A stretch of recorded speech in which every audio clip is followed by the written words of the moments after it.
नमस्कार दोस्तों। आइए सुनते हैं मुंशी प्रेमचंद्र की कहानी जीवन का शाप। कावस जी ने पत्र निकाला और यश कमाने लगे। शाहपुर जी ने रुई की दलाली शुरू की और धन कमाने लगे। कमाई दोनों ही कर रहे थे, पर शाहपुर जी प्रसन्न थे, कावस जी विरक्त। शाहपुर जी को धन के साथ सम्मान और यश आप ही आप मिलता था। कावस जी को यश के साथ धन दूरबीन से देखने पर भी दिखाई न देता था।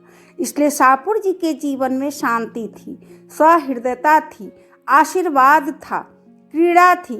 कावस जी के जीवन में अशांति थी, कटुता थी, निराशा थी, उदासीनता थी। धन को तुच्छ समझने की वह बहुत चेष्टा करते थे, लेकिन प्रत्यक्ष को कैसे झुठला देते। शाहपुर जी के घर में विराजने वाले सौजन्य और शांति के सामने उन्हें अपने घर के कलह और फूहरपन से घृणा होती थी। मृदुभाषिणी मिसेज शाहपुर के सामने उन्हें अपनी गुलशन बानु संकीर्णता और ईर्ष्या का अवतार सी लगती थी। शाहपुर जी घर में आते तो शीरी बाई मृदु हाथ से उनका स्वागत करती। वह खुद दिन भर के थके मादे घर आते तो गुलशन अपना दुखड़ा सुनाने बैठ जाती और उनको खूब फटकारे बताती, तुम भी अपने को आदमी कहते हो, मैं तो तुम्हें बैल समझती हूँ। बैल बड़ा मेहनती है, गरीब है, संतोषी है, माना, लेकिन उसे विवाह करने का क्या हक था। कावस जी से 1,00,000 बार यह प्रश्न किया जा चुका था कि जब तुम्हें समाचार पत्र निकाल कर अपना जीवन बर्बाद करना था तो तुमने विवाह क्यों किया, क्यों मेरी जिंदगी तबाह कर दी। जब तुम्हारे घर में रोटियां न थी तो मुझे क्यों लाए। इस प्रश्न का जवाब देने में कावस जी में शक्ति न थी, उन्हें कुछ सूझता ही न था। वह सचमुच अपनी गलती पर पछताते थे। एक बार बहुत तंग आकर उन्होंने कहा था, अच्छा भाई, अब तो जो होना था हो चुका, लेकिन मैं तुम्हें बांधे तो नहीं हूँ। तुम्हें जो पुरुष ज़्यादा सुखी रखे उसके साथ जाकर रहो। अब मैं क्या कहूँ, आमदनी नहीं बढ़ती तो मैं क्या करूँ। क्या चाहती हो, जान दे दूँ। इस पर गुलशन ने उनके दोनों कान पकड़कर जोर से ऐंठे और गालों पर 2 तमाचे लगाए और पैनी आंखों से काटती हुई बोली, अच्छा, अब चोट संभालो, नहीं तो अच्छा ना होगा। ऐसी बात मुंह से निकालते तुम्हें लाज नहीं आती। हयादार होते तो चुल्लू भर पानी में डूब मरते। उस दूसरे पुरुष के महल में आग लगा दूंगी, उसका मुंह झुलस दूंगी। तब से बेचारे कावस जी के पास इस प्रश्न का कोई जवाब न रहा। कहाँ तो यह असंतोष और विद्रोह की ज्वाला और कहाँ वह मधुरता और भद्रता की देवी शीरी, जो कावस जी को देखते ही फूल की तरह खिल उठती, मीठी मीठी बातें करती, चाय, मुरब्बे और फूलों से सत्कार करती और अक्सर उन्हें अपनी कार पर घर पहुंचा देती। कावस जी ने कभी मन में भी इसे स्वीकार करने का साहस नहीं किया, मगर उनके हृदय में यह लालसा छिपी हुई थी कि गुलशन की जगह शीरी होती तो उनका जीवन कितना गुलजार होता। कभी कभी गुलशन की कटुक्तियों से वह इतने दुखी हो जाते कि यमराज का आवाहन करते। घर उनके लिए कैदखाने से कम जानलेवा न था और उन्हें जब अवसर मिलता सीधे शीरी के घर जाकर अपने दिल की जलन बुझा आते। एक दिन कावस जी सवेरे गुलशन से झल्ला कर शाहपुर जी के टेरेस में पहुंचे तो देखा शीरी बानू की आंखें लाल है और चेहरा भभराया हुआ है, जैसे रो कर उठी हो। कावस जी ने चिंतित होकर पूछा, आपका जी कैसा है, बुखार तो नहीं आ गया। शीरी ने दर्द भरी आंखों से देखकर रोनी आवाज से कहा, नहीं, बुखार तो नहीं है, कम से कम देह का बुखार तो नहीं है। कावस जी इस पहेली का कुछ मतलब न समझे।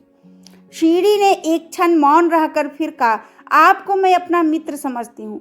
मिस्टर कावस जी, आपसे क्या छिपाऊं, मैं इस जीवन से तंग आ गई हूँ। मैंने अब तक हृदय की आग हृदय में रखी, लेकिन ऐसा मालूम होता है कि अब उसे बाहर न निकालूं तो मेरी हड्डियां तक जल जाएंगी। इस वक्त 8 बजे हैं, लेकिन मेरे रंगीले पिया का कहीं पता नहीं। रात को खाना खाकर वह एक मित्र से मिलने का बहाना करके घर से निकलते थे और अभी तक लौट कर नहीं आए। यह आज कोई नई बात नहीं है। इधर कई महीनों से यह उनकी रोज की आदत है। मैंने आज तक आपसे कभी अपना दर्द नहीं कहा, मगर उस समय भी जब मैं हंस हंस कर आपसे बातें करती थी, मेरी आत्मा रोती रहती थी। कावस जी ने निष्कपट भाव से कहा, तुमने पूछा नहीं कहाँ रह जाते हो? पूछने से क्या लोग अपने दिल की बातें बता दिया करते हैं? तुमसे तो उन्हें कोई भेद न रखना चाहिए। घर में जी न लगे तो आदमी क्या करे? मुझे यह सुनकर आश्चर्य हो रहा है कि तुम जैसी देवी जिस घर में हो वह स्वर्ग है।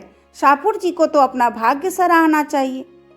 आपका यह भाव अभी तक है जब तक आपके पास धन नहीं है। आज तुम्हें कहीं से 2-4 लाख रुपए मिल जाए तो तुम यूं ना रहोगे और तुम्हारे ये भाव बदल जाएंगे। यही धन का सबसे बड़ा अभिशाप है। ऊपरी सुख शांति के नीचे कितनी आग है, यह तो उसी वक्त खुलता है जब ज्वालामुखी फट पड़ता है। वह समझते हैं धन से घर भरकर उन्होंने मेरे लिए वह सब कुछ कर दिया जो उनका कर्तव्य था, और अब मुझे असंतुष्ट होने का कोई कारण नहीं।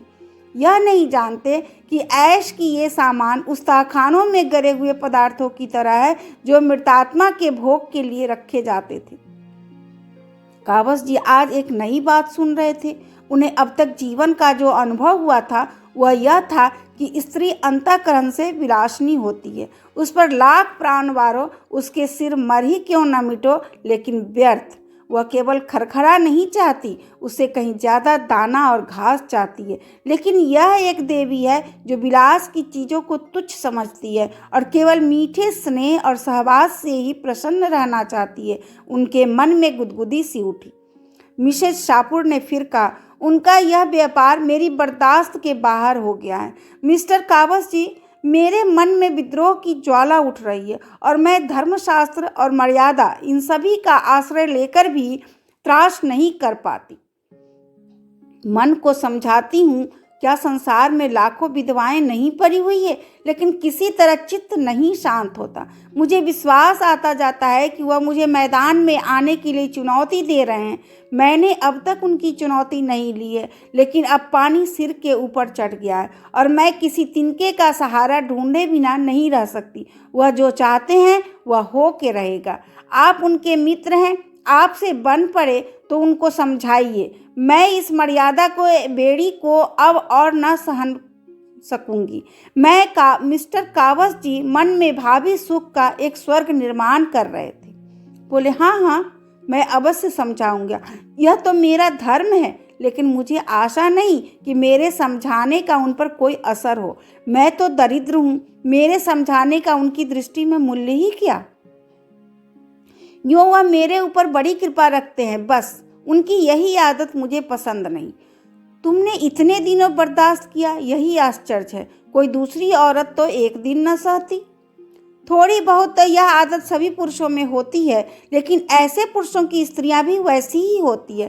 कर्म से न सही, मन से ही सही। मैंने तो सदैव इनको अपना इष्टदेव समझा, किंतु जब पुरुष इसका अर्थ न समझे तो क्या हो।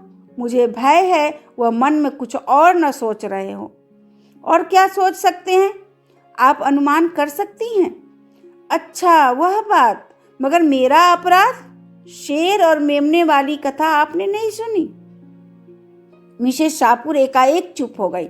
सामने से शाहपुर जी की कार आती दिखाई दी। उन्होंने कावस जी को ताकीद और विनय भरी आंखों से देखा और दूसरे द्वार के कमरे से निकलकर अंदर चली गई। मिस्टर शाहपुर लाल आंखें किए कार से उतरे और मुस्कुराकर कावस जी से हाथ मिलाया।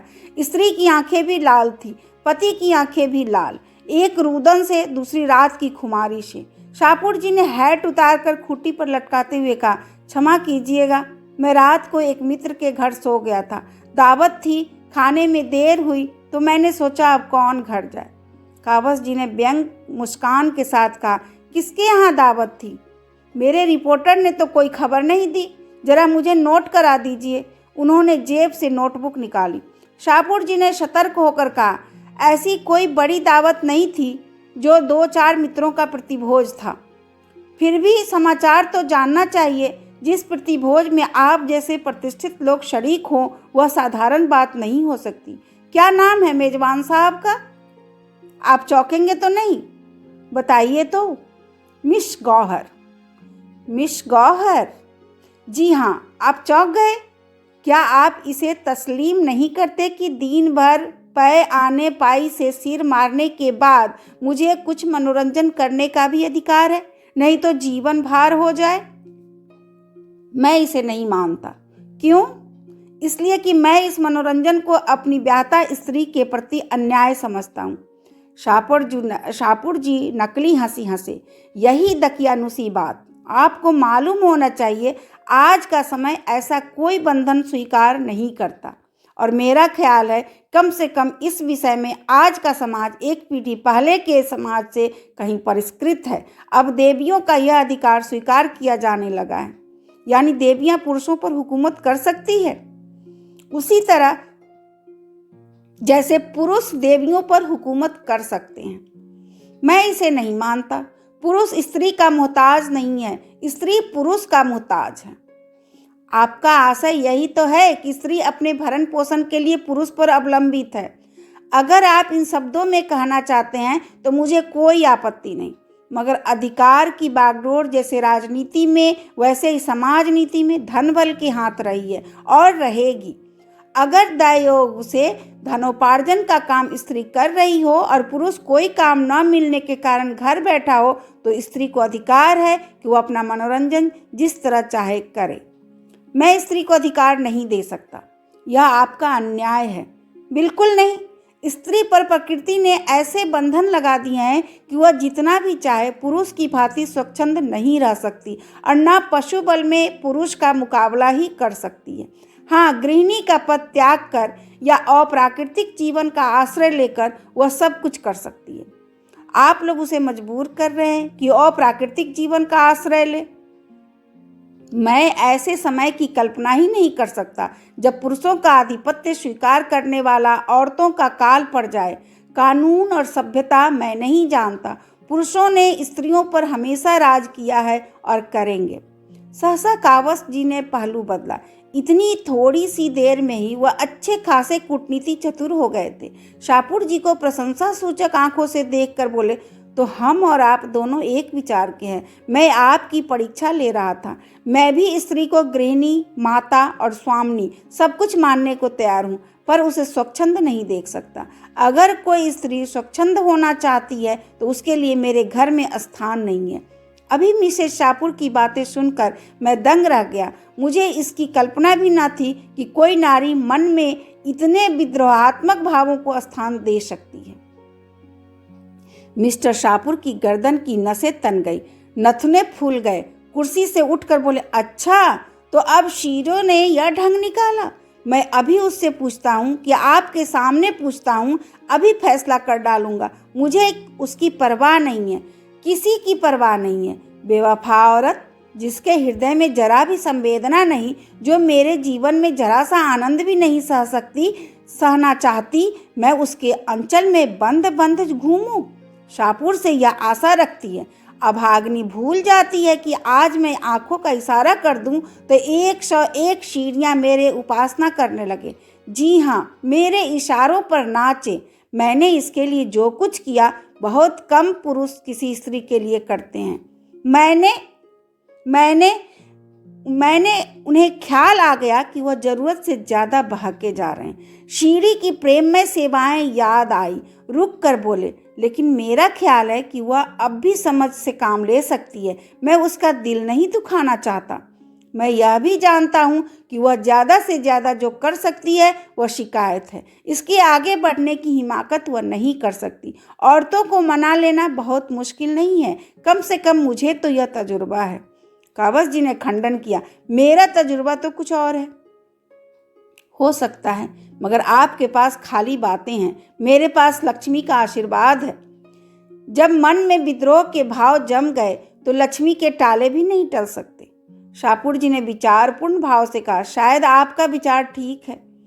कई दिन के बाद कावस जी की शीरी से पार्क में मुलाकात हुई। वह इसी अवसर की खोज में थे। उनका स्वर्ग तैयार हो चुका था, केवल उसमें शीरी को प्रतिष्ठित करने की कसर थी। उस शुभ दिन की कल्पना में वह पागल से हो रहे थे। गुलशन को उन्होंने उसके मैके भेज दिया था। भेज क्या दिया था, वह रूठ कर चली गई थी। जब शीरी उनकी दरिद्रता का स्वागत कर रही है तो गुलशन की खुशामद क्यों की जाए। लपक कर शीरी के हाथ मिलाया और बोले, आप खूब मिली, मैं आज आने वाला था। शीरी ने गिला करते हुए कहा, आपकी राह देखते देखते आंखें थक गई। आप भी जवानी हमदर्दी ही करना चाहते हैं। आपको क्या खबर इन कई दिनों से मेरी आंखों में कितने आंसू बहे हैं। कावस जी ने शीरी बानू की उत्कंठापूर्ण मुद्रा देखी, जो बहुमूल्य रेशमी साड़ी की आभ से और भी दमक उठी थी, और उनका हृदय अंदर से बैठता हुआ जान पड़ा। उस छात्र की सी दशा हुई जो आज अंतिम परीक्षा पास कर चुका हो और जीवन का प्रश्न उसके सामने अपने भयंकर रूप में खड़ा हो। काश वह कुछ दिन और परीक्षाओं की भूल भुलैया में जीवन के स्वप्नों का आनंद ले सकता। उस स्वप्न के सामने यह सत्य कितना डरावना था। अभी तक कावस जी ने मधुमक्खी का शहद ही चखा था। इस समय वह उनके मुख पर मंडरा रही थी और वह डर रहे थे कि कहीं डंक न मारे। दबी हुई आवाज से बोले, मुझे यह सुनकर बड़ा दुख हुआ। मैंने तो शापुर को बहुत समझाया था। शीरी ने उनका हाथ पकड़कर एक बेंच पर बैठा दिया और बोली, उन पर अब समझाने बुझाने का कोई असर ना होगा, और मुझे ही क्या गरज पड़ी है कि मैं उनके पांव सहलाती रहूं। आज मैंने निश्चय कर लिया है, अब उस घर में लौट कर ना जाऊंगी। अगर उन्हें अदालत में जलील होने का शौक है तो मुझ पर दावा करे, मैं तैयार हूँ। मैं जिसके साथ नहीं रहना चाहती उसके साथ रहने के लिए ईश्वर भी मुझे मजबूर नहीं कर सकता। अदालत क्या कर सकती है? अगर तुम मुझे आश्रय दे सकते हो तो मैं तुम्हारी बनकर रहूंगी जब तक तुम मेरे पास रहोगे। अगर तुम में इतना आत्मबल नहीं है तो मेरे लिए दूसरे द्वार खुल जाएंगे। अब साफ साफ बतलाओ, क्या वह सारी सहानुभूति जवानी थी? कावस जी ने कलेजा मजबूत करके कहा, नहीं नहीं शीरी, खुदा जानता है मुझे तुमसे कितना प्रेम है। तुम्हारे लिए मेरे हृदय में स्थान है। मगर गुलशन को क्या करोगे? उसे तलाक दे दूंगा। हाँ, यही मैं भी चाहती हूँ। तो मैं तुम्हारे साथ चलूंगी, अभी इसी दम। शाहपुर से अब मेरा कोई संबंध नहीं है। कावस जी को अपने दिल में कंपन का अनुभव हुआ। बोले, लेकिन अभी तो वहाँ कोई तैयारी नहीं है। मेरे लिए किसी तैयारी की जरूरत नहीं, तुम सब कुछ हो। टैक्सी ले लो, मैं इसी वक्त चलूंगी। कावस जी टैक्सी की खोज में पार्क से निकले। वह एकांत में विचार करने के लिए थोड़ा सा समय चाहते थे। इस बहाने से उन्हें समय मिल गया। इन पर अब जवानी का वह नशा था जो विवेक की आंखों पर छाकर बहुधा हमें गड्ढे में गिरा देता है। अगर कुछ नशा था तो अब तक हिरन हो चुका था। वह किस फंदे में गला डाल रहे हैं वो खूब समझते थे। शाहपुर जी उन्हें मिट्टी में मिला देने के लिए पूरा जोर लगाएंगे, यह भी उन्हें मालूम था। गुलशन उन्हें सारी दुनिया में बदनाम कर देगी, यह भी वह जानते थे। ये सब विपत्तियां झेलने को वह तैयार थे। शाहपुर की जबान बंद करने के लिए उनके पास काफ़ी दलीलें थी। गुलशन को भी स्त्री समाज में अपमानित करने का उनके पास काफ़ी मसाला था। डर था तो यह कि शीरी का यह प्रेम टिक सकेगा या नहीं। अभी तक शीरी ने केवल उनके सौजन्य का परिचय पाया है, केवल उनकी न्याय, सत्य और उदारता से भरी बातें सुनी हैं। इस क्षेत्र में शाहपुर जी से उन्होंने बाजी मारी है, लेकिन उनके सौजन्य और उनकी प्रतिमा का जादू उनके बेसरो सामान घर में कुछ दिन रहेगा, इसमें क्या संदेह था। हलवे की जगह चुपड़ी रोटियां भी मिले तो आदमी सब्र कर सकता है, रूखी भी मिल जाए तो वह संतोष कर लेगा, लेकिन सूखी घास सामने देखकर तो ऋषि मुनि भी जामे से बाहर हो जाएंगे। शीरी उनसे प्रेम करती है, लेकिन प्रेम के त्याग की भी तो सीमा है। 2-4 दिन भावुकता के उन्माद में यह सब्र कर ले, लेकिन भावुकता कोई टिकाऊ चीज तो नहीं है। वास्तविकता के आघातों के सामने यह भावुकता के दिन टिकेगी? उस परिस्थिति की कल्पना करके कावस जी कांप उठे। अब तक वह रनिवास में रही है, अब उसे एक खपरेल का कॉटेज मिलेगा जिसकी फर्श पर कालीन की जगह टाट भी नहीं। कहाँ वर्दी परोस नौकरों की पलटन, कहाँ एक बुढ़िया मामा की संदिग्ध सेवाएं जो बात बात पर भुनभुनाती है, धमकाती है, कोसती है। उनका आधा वेतन तो संगीत सिखाने वाला मास्टर ही खा जाएगा। और शाहपुर जी ने कहीं ज़्यादा कमीनापन से काम लिया तो उनको बदमाशों से पिटवा भी सकते हैं। पिटने से वह नहीं डरते, यह तो उनकी फतह होगी। लेकिन शीरी की भोग लालसा पर कैसे विजय पाए? बुढ़िया मामा जब मुंह लटकाए आकर उसके सामने रोटियां और सालन परोस देगी, तब शीरी के मुख पर कैसी विदग्ध विरक्ति छा जाएगी। कहीं वह खड़ी होकर उनको और अपनी किस्मत को कोसने न लगे। नहीं, अभाव की पूर्ति सौजन्य से नहीं हो सकती। सीढ़ी की वह रूप कितना विकराल होगा।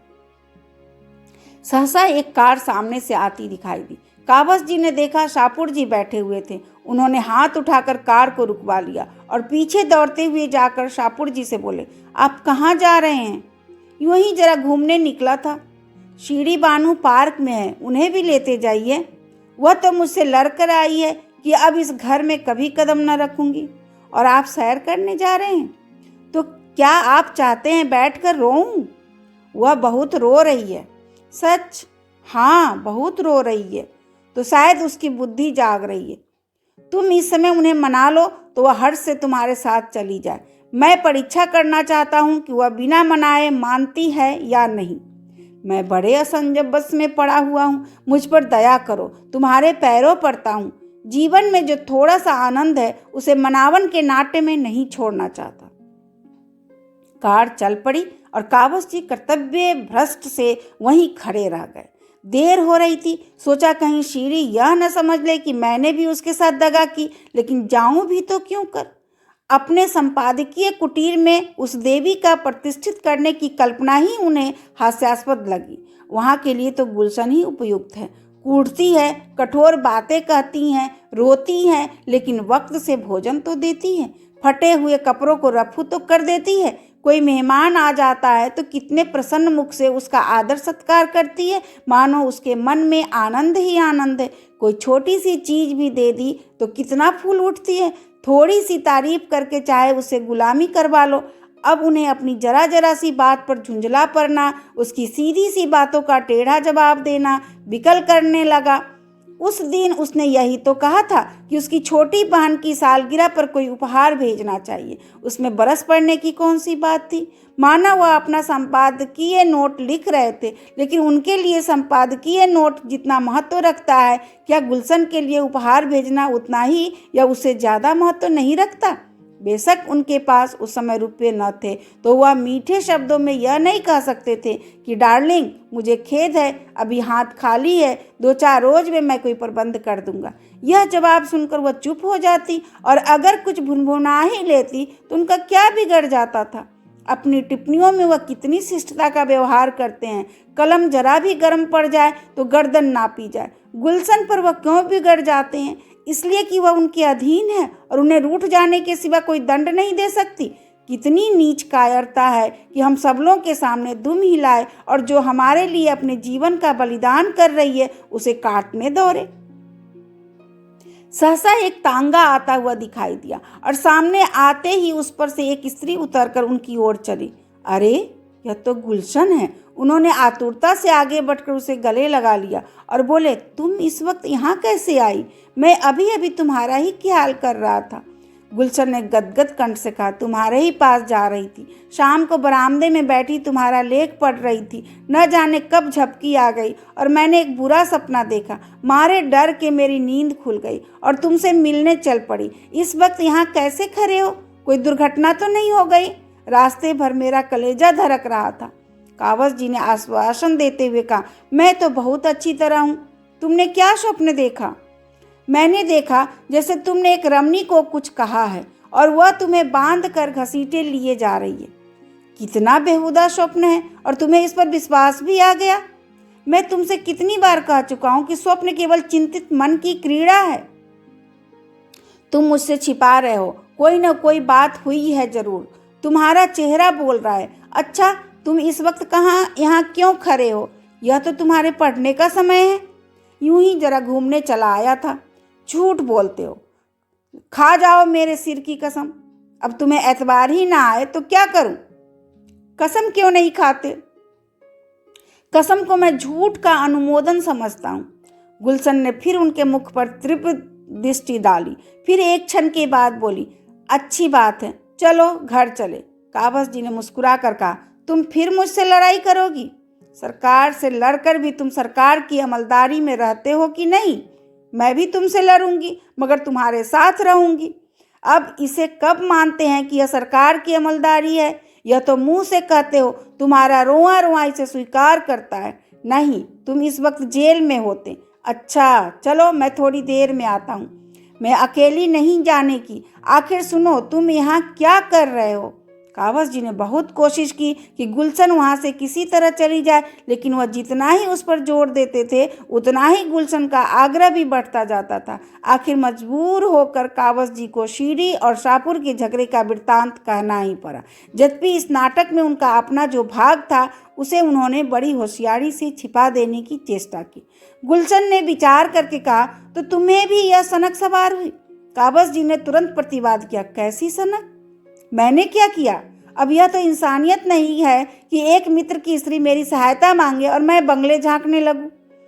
झूठ बोलने के लिए बड़ी अकल की जरूरत होती है प्यारे, और वह तुम में नहीं है, समझे? चुपके से जाकर शीरी बानू को सलाम करो और कहो कि आराम से अपने घर में बैठे। सुख कभी संपूर्ण नहीं मिलता। विधि इतना घोर पक्षपात नहीं कर सकता। गुलाब में कांटे होते ही हैं। अगर सुख भोगना है तो उसे उसके दोषों के साथ भोगना पड़ेगा। अभी विज्ञान ने कोई ऐसा उपाय नहीं निकाला कि हम सुख के कांटों को अलग कर सके। मुफ्त का माल उड़ाने वाले को अय्यासी के सिवा और सूझेगी क्या? अगर धन सारी दुनिया का विलास न मोल लेना चाहे तो वह धन ही कैसा? शीरी के लिए भी क्या वे द्वार नहीं खुले हैं? शाहपुर जी के लिए खुले हैं। उससे कहो शाहपुर के घर में रहे, उनके धन को भोगे और भूल जाए कि वह शाहपुर की स्त्री है, उसी तरह जैसे शाहपुर भूल गया है कि वह शीरी का पति है। जलना और कुटना छोड़कर विलास का आनंद लूटे। उसका धन एक से एक रूपवान विद्वान नवजुकों को खींच लाएगा। तुमने ही एक बार मुझसे कहा था कि एक जमाने में फ्रांस में धनवान विलासिनी महिलाओं का समाज पर आधिपत्य था। उसके पति सब कुछ देखते थे और मुंह खोलने का साहस न करते थे। और मुंह क्या खोलते, वे खुद इसी धुन में मस्त थे। यही धन का प्रसाद है। तुमसे ना बने तो चलो मैं शीरी को समझा दूं। अय्यास मर्द की स्त्री अगर अय्यास ना हो तो वह उसकी कायरता है, लतखोरपन है। कावस जी ने चकित होकर कहा, लेकिन तुम भी तो धन की उपासक हो। गुलशन ने शर्मिंदा होकर कहा, यही तो जीवन का शाप है। हम उसी चीज पर लपकते हैं जिसमें हमारा अमंगल है, सत्यानाश है। मैं बहुत दिन पाप के इलाके में रही हूँ। चारों तरफ किसान और मजदूर रहते थे। बेचारे दिन भर पसीना बहाते थे, शाम को घर जाते। अय्याशी और बदमाशी का कहीं नाम न था। और यहाँ शहर में देखती हूँ कि सभी बड़े घरों में यही रोना है। सब के सब हथकंडों से पैसे कमाते हैं और अस्वाभाविक जीवन बिताते हैं। आज तुम्हें कहीं से धन मिल जाए तो तुम भी शाहपुर बन जाओगे, निश्चय। तब शायद तुम भी अपने बताए हुए मार्ग पर चलोगी। क्यों? शायद नहीं, अवश्य। अभी आप सुन रहे थे मुंशी प्रेमचंद्र की कहानी जीवन का शाप। धन्यवाद।